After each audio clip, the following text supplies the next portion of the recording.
శ్రీమాత్రే నమః. ఈరోజు దేవీ భాగవతములోని అధ్యాయం 3 శ్లోకాలు 43 యొక్క భావం తెలుసుకుందాము. ఇప్పుడు వ్యాసుడి యొక్క పుత్రకాంక్ష గురించి తెలుసుకుందాం.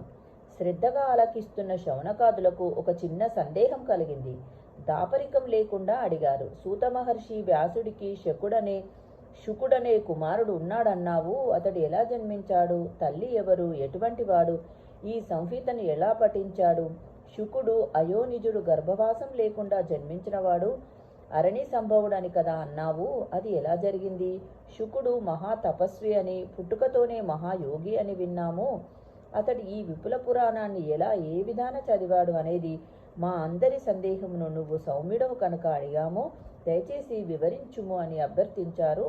అప్పుడు సూతుడు, మునులారా, పూర్వకాలాన వ్యాసుడు సరస్వతీ నదీ తీరాన ఆశ్రమం నిర్మించుకొని తపస్సు చేసుకుంటున్నాడు. అప్పట్లో పిచ్చుకల జంట ఒకటి వ్యాసుడికి రోజూ కనిపించేది.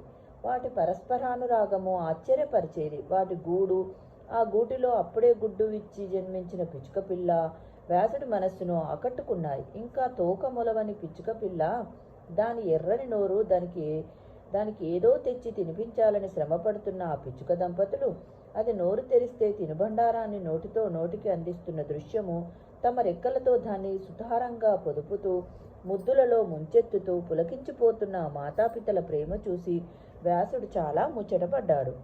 సంతానమంటే పక్షులకే ఇంత ప్రేమ ఉంటే ఇంకా మనుషుల సంగతి చెప్పాలా? వివాహం చేసుకొని ఒకరినొకరు చూసుకొని సంతృప్తి చెందే దంపతులు వార్ధక్యములో పరిచర్య కోసమైనా పుత్రుని కోరుకుంటారు. సంపాదించి సుఖపెడతాడని ఆశిస్తారు. ఏది చేసినా చెయ్యకపోయినా చితికి నిప్పు అంటించి ఉత్తర క్రియలన్నా చేస్తాడు కదా. పోని గయలో శ్రాద్ధం పెడతాడు కదా. సంసారంలో ఎన్ని సుఖాలున్నా కన్న కొడుకుని తనివి తీరా కౌగిలించుకోవడం, లాలించడం అనేవి ఉత్తమోత్తమ సుఖాలు. అపుత్రస్య గతిర్నాస్తి అన్నారు. ఉత్తమ లోకాలను సాధించి పెట్టేది పుత్రుడే. పుత్రవంతుడికే స్వర్గమని శాస్త్రాలు చెబుతున్నాయి. అది ప్రత్యక్ష విషయమే. కొడుకులు లేనివాడు మరణకాలంలో మరీ విచారిస్తాడు.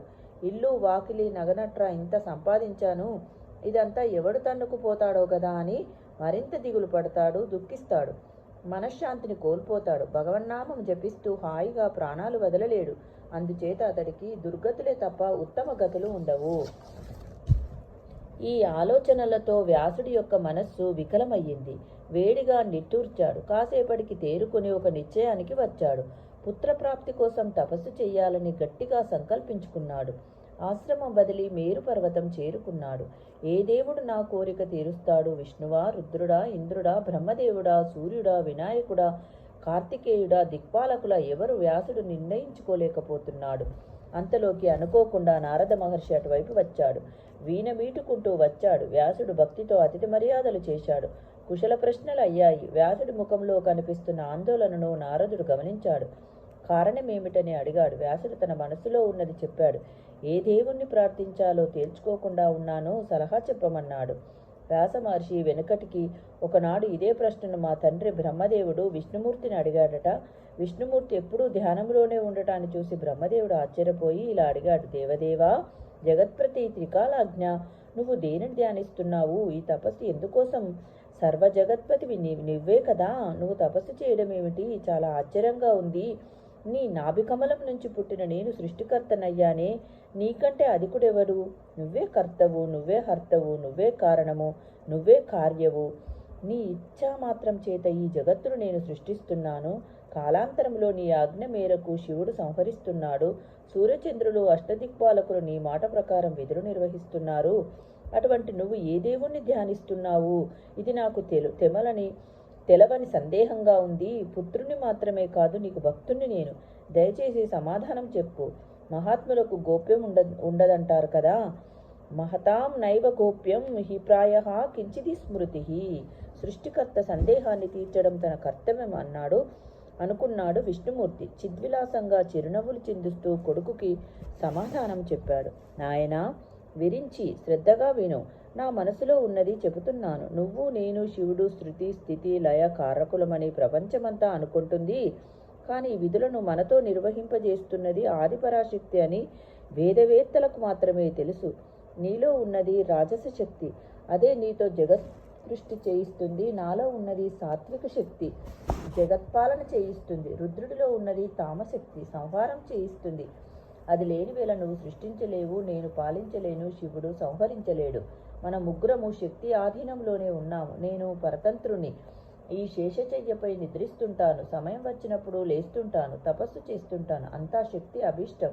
ఒకప్పుడు లక్ష్మీదేవితో సుఖంగా విహరిస్తూ ఉంటాను, మరొకప్పుడు రాక్షసులతో ఘోరంగా యుద్ధం చేస్తూ ఉంటాను. సర్వలోక భయంకరమైన యుద్ధాలు కొన్ని దారుణాలు సుమా, నీకు గుర్తుందా? ప్రళయ మహాసముద్రంలో 5000 సంవత్సరాల పాటు మధుకైటబులతో బాహాబాహి పోరాడాను. ఆ యుద్ధము నీ కళ్ళ ఎదుట జరిగిందే కదా. మహాదేవి అనుగ్రహం వల్ల వాళ్ళను సంహరించగలిగాను. ఇప్పుడు ఇలా నన్ను అడుగుతున్నావంటే అప్పుడు తెలుసుకోలేకపోయావన్నమాట. పరాత్పరమైన కారణము ఆ శక్తి స్వరూపమే. నా అవతారాలన్నింటికీ అదే కారణము. నా ప్రమేయం ఏమీ లేదు. పశుజాతిలో జన్మించాలని ఎవడైనా కోరుకుంటాడా చెప్పు? మత్స్య వరహాది రూపాల్లోనే నేను జన్మించలేదు. లక్ష్మీదేవితో విహారాన్ని వదులుకోలేదు. చల్లని మెత్తని శేషయ్యను వదులుకొని పక్షిమూపున కూర్చొని యుద్ధాలు చేశాను. చతుర్ముఖ, మర్చిపోయావా? ఒకప్పుడు వింటినారికి తెగి నా శిరస్సు ఎటో ఎగిరిపడింది. అప్పుడు నువ్వే కదా గుర్రపు తల తెచ్చి శిల్పివరుడితో కలిసి అతికించావు. అందరూ హైగ్రీవుడన్నారు. భేషజాలెందుకు? నన్ను నేను ఎరుగుదును కదా. స్వతంత్రుని కాదు, శక్తి పరాధీనుణ్ణి. ఆ శక్తినే నిరంతరం ధ్యానిస్తూ ఉంటాను. ఇంతకన్నా నాకు తెలిసింది లేదు అని విష్ణుమూర్తి సమాధానం ముగించాడట. వ్యాస మహర్షి, మా తండ్రి బ్రహ్మదేవుడు ఈ విషయాన్ని ఇలా నాకు తెలియజేశాడు. అందుచేత నువ్వు కూడా నీ హృదయ పద్మంలో ఆ దేవీ పాదపద్మాలను ధ్యానించు, నీ కోరిక నెరవేరుతుంది అని నారదుడు సలహా చెప్పేసరికి వ్యాసుడు కుదుటపడ్డాడు. మేరు పర్వత శిఖరం మీద నిశ్చలంగా తపస్సుకి కూర్చున్నాడు. ఓం శ్రీమాత్రే నమః. రేపటి వీడియోలో 4వ అధ్యాయం 65 శ్లోకాల భావము తెలుసుకుందాము.